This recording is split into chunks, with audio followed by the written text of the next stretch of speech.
इससे पहली वाली वीडियो में मैंने तुम्हें लेंज लॉ को अप्लाई करने के दो तरीके बताए। बेटा देखो, पहले वाले केस में हमने क्या किया था कि अगर किसी बहते हुए वायर में आई करंट है तो वो अपने इस साइड में एक डाउनवर्ड फील्ड प्रोड्यूस करेगी। अब हमने यहाँ पर एक एरिया लिया, इस एरिया से पास होने वाला फ्लक्स जो रहेगा वो कांस्टेंट रहेगा।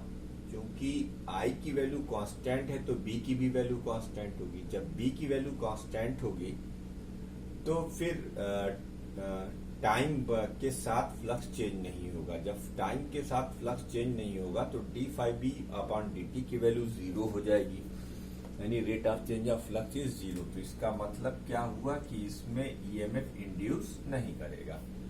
अब इसमें d∅B is not constant by dt। क्यों? क्योंकि जब I इंक्रीज करेगी तो इससे लिंक होने वाला डाउनवर्ड फ्लक्स इंक्रीज करेगा। अब जब डाउनवर्ड फ्लक्स इंक्रीज करेगा तो फिर आपको उसे रिड्यूस करने के लिए अपवर्ड फ्लक्स चाहिए। तो अपवर्ड फ्लक्स के लिए इसके अंदर एक एंटी क्लॉकवाइज की करंट जनरेट होगी, जिसकी वजह से अगर आप मैग्नेटिक फील्ड देखेंगे तो वो अपवर्ड डायरेक्शन में आएगी। जब वो अपवर्ड डायरेक्शन में आएगी तो वो ओरिजिनल फ्लक्स का अपोज करेगी जो कि बढ़ रहा था। तो डाउनवर्ड फ्लक्स को घटाने के लिए फ्लक्स बढ़ाना पड़ेगा, और बढ़ाने के लिए आप क्या करेंगे, आप जो है अपवर्ड फ्लक्स लाएंगे। तो बच्चों, इन दो एग्जांपल से ये बात क्लियर कट हो गई कि पता करो क्या वजह है कि फ्लक्स चेंज हो रहा है। सबसे पहले ये पता करो कि क्या फ्लक्स चेंज हो रहा है। अगर फ्लक्स चेंज हो रहा है तो फिर वो किस टाइप का फ्लक्स है, क्रॉस फ्लक्स या डॉट फ्लक्स। क्रॉस फ्लक्स अब ये डिसाइड हो गया। जब ये डिसाइड हो जाए तो फिर ये डिसाइड करो कि क्रॉस फ्लक्स घट रहा है या बढ़ रहा है। अगर क्रॉस फ्लक्स घट रहा है तो फिर उसे बढ़ाने के लिए डॉट फ्लक्स यानी एंटी क्लॉकवाइज की करंट लगाओ। अगर क्रॉस फ्लक्स घट रहा है तो फिर उसे बढ़ाने के लिए उसकी मदद करो और फिर यहां पर क्लॉकवाइज की करंट फ्लो कराओ ताकि क्रॉस फ्लक्स और इसकी मदद करने लग जाए। ठीक है। इसी तरीके से अगर अब एक दूसरा एग्जांपल लो कि I अगर मान लो यार डिक्रीजिंग मोड में हो जाती है। उस वीडियो में तो इंक्रीजिंग था, चलो इस वीडियो में हम इसको I डिक्रीजिंग कर दे रहे हैं। अब जब तुम I डिक्रीज करोगे तो डाउनवर्ड फ्लक्स तुम्हारा घटेगा। क्यों घटेगा? क्योंकि मैग्नेटिक फील्ड की वैल्यू घट रही है। जब मैग्नेटिक फील्ड की वैल्यू घटेगी तो डाउनवर्ड फ्लक्स भी घटेगा। तो d∅B इज नॉट कांस्टेंट, तो यहां भी EMF इंड्यूस करेगा। लेकिन आइए बात करते हैं कैसे। देखो, अब ये जो यहां से लिंक होने वाला फ्लक्स है, ये जो लूप है, इससे लिंक होने वाला फ्लक्स क्या होगा, वो कम होता जाएगा। क्यों कम होता जाएगा? क्योंकि I के डिक्रीज करने की वजह से फ्लक्स डिक्रीज करेगा। जब फ्लक्स डिक्रीज करेगा तो फिर वहां पर मैग्नेटिक फील्ड भी जब फ्लक्स डिक्रीज करेगा टाइम के साथ साथ तो वो डिक्रीज ना करे, इसके लिए हमें एक ऐसी करंट दिखाई देगी जो कि उस घटते हुए फ्लक्स की मदद करे। तो इसके लिए क्या होगा, फिर यहां पर ये एक एंटी क्लॉकवाइज सेंस की नहीं, अब ये एक क्लॉकवाइज सेंस की करंट फ्लो करना शुरू कर देगी। ठीक। तो कुल मिला के ये देखना है कि फ्लक्स घट रहा है या बढ़ रहा है। अगर घट रहा है तो उसे बढ़ाओ और बढ़ रहा है तो उसे घटाओ। तो डायरेक्शन ऑफ इंड्यूस करंट हम इसी बात से तय करते हैं। ठीक। वैसे मैं आपकी तसल्ली के लिए फ्लेमिंग का राइट हैंड रूल भी लिख देता हूं और एक जगह उसे अप्लाई करके आपको दिखा भी देता हूं ताकि आप मेरे ऊपर कोई ब्लेम ना करने पाए कि इन्होंने ये चीज नहीं पढ़ाई थी। साहब, हमारी इन 3 उंगलियों को देखिए, ये हमारी 3 उंगलियां देखिए, है ना। ये अब इसी फिगर को, ये देखिए इसकी शेडो बन रही है। इसी फिगर को हम यूं कर रहे हैं। ये हमारा थंब है, ये क्या है, हमारा थंब है। और ये क्या है, ये आपकी 4 फिंगर है और ये आपकी मिडिल फिंगर है। ठीक। ये आपने अपनी राइट हैंड की तीनों उंगलियों को खोल दिया है। अब जब आपने अपने राइट हैंड की तीनों उंगलियों को खोल दिया है तो थंब इसमें रिप्रेजेंट करता है मोशन ऑफ द कंडक्टर को। इसको मोशन ऑफ कंडक्टर को, ठीक। इसका जो फोर फिंगर है वो रिप्रेजेंट करता है मैग्नेटिक फील्ड को, मैग्नेटिक फील्ड को। अभी मैं एक एग्जांपल में इसको लगाकर आपको दिखा भी दूंगा। और इसकी जो मिडिल फिंगर है वो इंड्यूस करंट की डायरेक्शन में सेट हो जाएगी।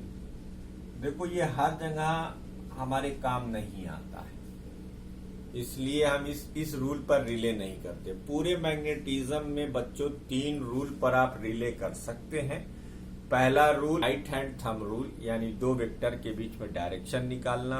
अगर बात करें मैग्नेटिक फील्ड की तो स्ट्रेट वायर है तो मैग्नेटिक फील्ड सर्कुलर होगी, और अगर करंट स्ट्रेट है तो मैग्नेटिक फील्ड स्ट्रेट है तो फिर करंट सर्कुलर होगी। ये राइट हैंड थंब रूल का कंक्लूजन हो गया।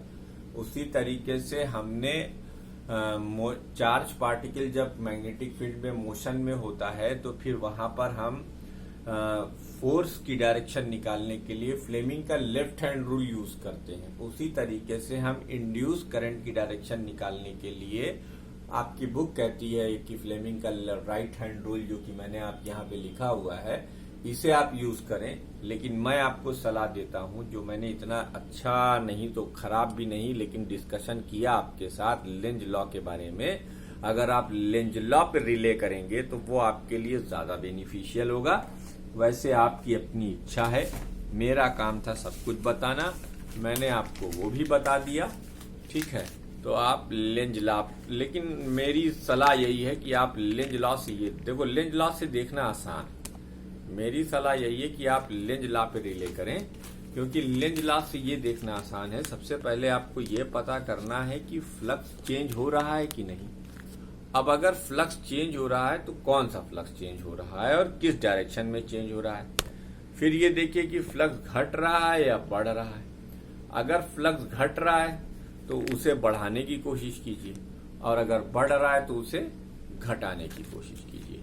तो कुल मिला के हर केस में आपको फ्लक्स के चेंज होने का अपोज करना है और कुछ भी नहीं करना है। तो ये चीज आपको पता होनी चाहिए। आइए एक फॉर्मेलिटी में एक और टॉपिक कर दें आपके लिए, ये सिर्फ फॉर्मेलिटी है। अब कैमरा बेहतरीन तरीके से सेट हुआ, विजिबिलिटी भी आपको आ गई होगी अच्छी। तो देवियों और सज्जनों, अब हम बात करेंगे इंड्यूस चार्ज और इंड्यूस करंट की। Induce charge and induce current induce charge and induce current. Induced charge and induced current. अगर हम इसकी बात करें तो हम लिखेंगे if a coil of n turns, if a coil of n turns, if in a coil of n turns, rate of change of flux is, rate of change of flux is delta phi b upon delta t, delta phi b upon delta t. Then the induced EMF in the circuit, then the induced EMF in the circuit, induced EMF in the circuit.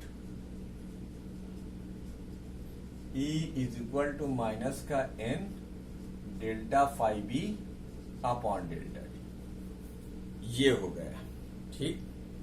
अच्छा, if coil is closed, मतलब पूरी तरीके से बंद है, then and having resistance R, and having resistance R, resistance R। बेटा ये induced EMF है। कौन सा ईएमएफ है ये? Induced EMF, resistance R। Then current through it, current through it. I is equal to induced EMF, induced EMF divided by induced EMF divided by resistance। तो ये induce current की value है, यानी E by R, that is minus sign नहीं लगाएंगे हम, यहां पे हम लिखेंगे R times N into delta five B upon delta T, right. ये इंड्यूस करंट की वैल्यू होगी। कौन सी करंट है ये? इंड्यूस करंट है ये, इंड्यूस्ड करंट, ठीक। उसके बाद अब अगर आपसे कहा जाए कि let Q is the charge, Q is the charge induced due to induced current I, induced current I, then Q, ये क्या है? induced charge, induced charge। तो induced charge की वैल्यू हो जाएगी I इंटू डेल्टा टी। तो इसे हम लिख सकते हैं 1 upon R delta five B upon delta T into delta T, यानी delta five B upon R. ये आपका इंड्यूस चार्ज हो गया, ठीक। आइए, तो ये एक और डेफिनेशन आपकी निपटी, ठीक। उसके बाद motion of the conductor in uniform magnetic field. ये वीडियो को पॉज कर लीजिए, अच्छे से आपको विजन हो गया होगा। अब इसे आप नोट कर डालिए, वीडियो को पॉज कर इसे नोट कर डालिएगा। Induce current and induce charge का फार्मूला। देखो बच्चों, अब अगर हम चर्चा करें motion of a charge conductor, motion of a charge conductor, charge conductor in uniform magnetic field, uniform magnetic field, magnetic field. Motional EMF, हम यहां पर एक्चुअली मोशनल ईएमएफ की बात करेंगे, यानी the EMF developed in the conductor due to motion of the conductor. EMF developed in the EMF induced, क्या लिखेंगे इसे? EMF induced in the EMF induced in the conductor due to motion of the conductor, motion of the conductor is known as motional EMF, motional EMF, ठीक। इसे motional EMF कहते हैं। देखो, मैं तुम्हारी किताब के हिसाब से नहीं समझाऊंगा, मैं तुम्हें अपने हिसाब से समझाऊंगा। इसे अपने हिसाब से समझाने के लिए हम लिखेंगे consider two conducting rails, consider two conducting rails. रेलगाड़ी वाला रेल मत समझिएगा, रेल की पटरी वाला। Consider two conducting rails X and Y, X and Y are connected by a wire as shown. अब मान लीजिए कि ये आपकी दो रेल है, एक एक्स है और एक वाई है। इसे हमने एक वायर से कनेक्ट किया हुआ है। इस पॉइंट को आप ए मान लीजिए, इस पॉइंट को आप सी मान लीजिए। Let this arrangement is placed in uniform downward magnetic field. Let this arrangement is placed in uniform downward magnetic field।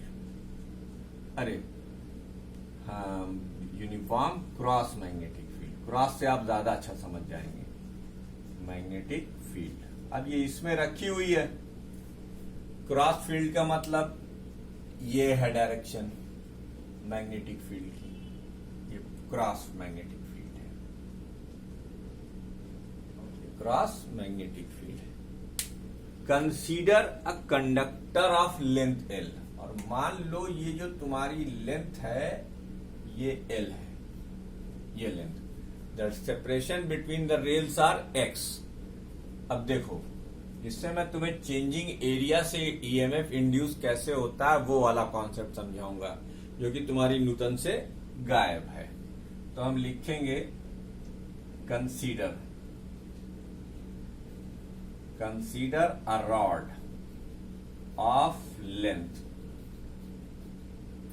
moving with constant velocity। moving with constant velocity।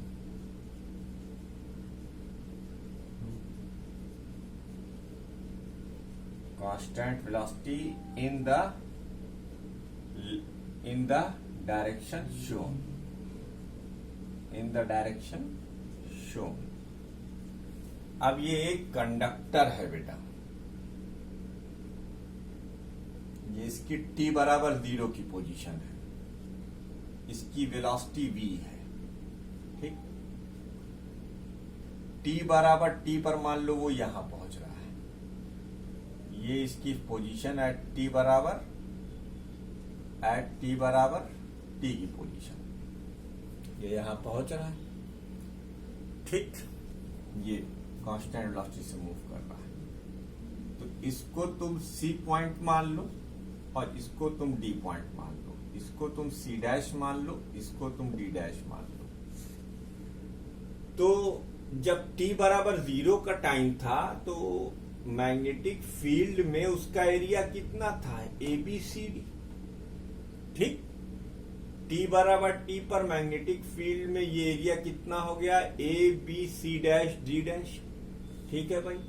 अब अगर क्रॉस मैग्नेटिक फील्ड का magnitude B है,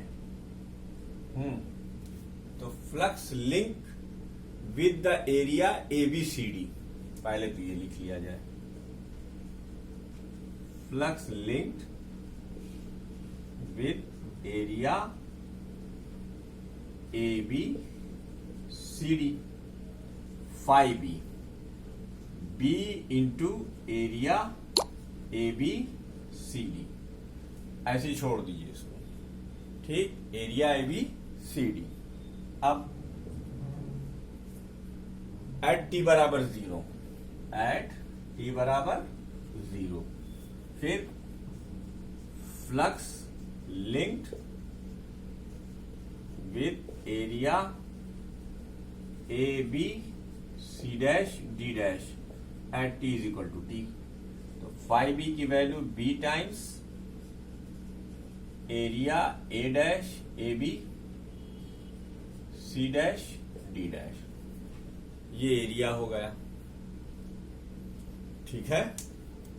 अब change in flux क्या होगा? अब change in flux क्या होगा? चेंज इन फ्लक्स, तो चेंज इन फ्लक्स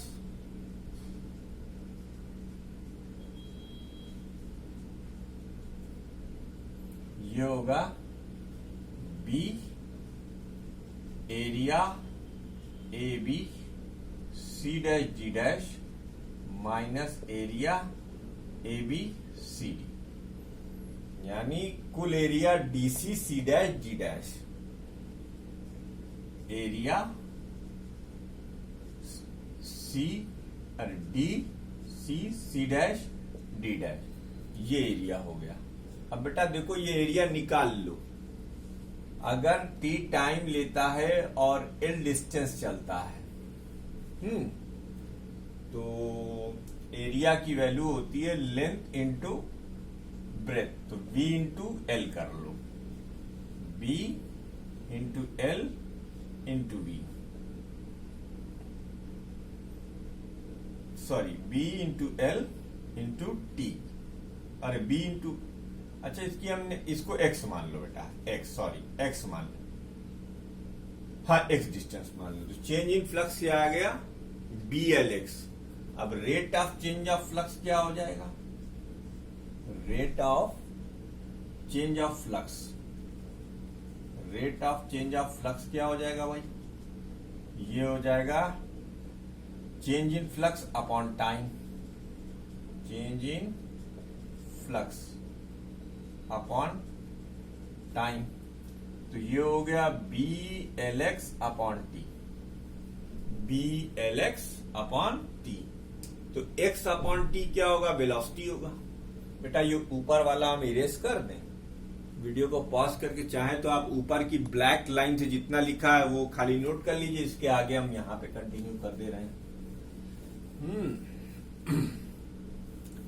तो देखो rate of change of flux ये होता है इंड्यूस्ड ईएमएफ, इंड्यूस्ड ईएमएफ, और इंड्यूस्ड ईएमएफ की वैल्यू क्या हो जाएगी बेटा, ये होगा rate of change of flux, rate of change of flux, change of flux, इसको आप लिखेंगे B इंटू एल और ये x ओवर टी, तो ये हो गया बी एल बी, ये E की वैल्यू होगी, ये इंड्यूस्ड ईएमएफ हो गया।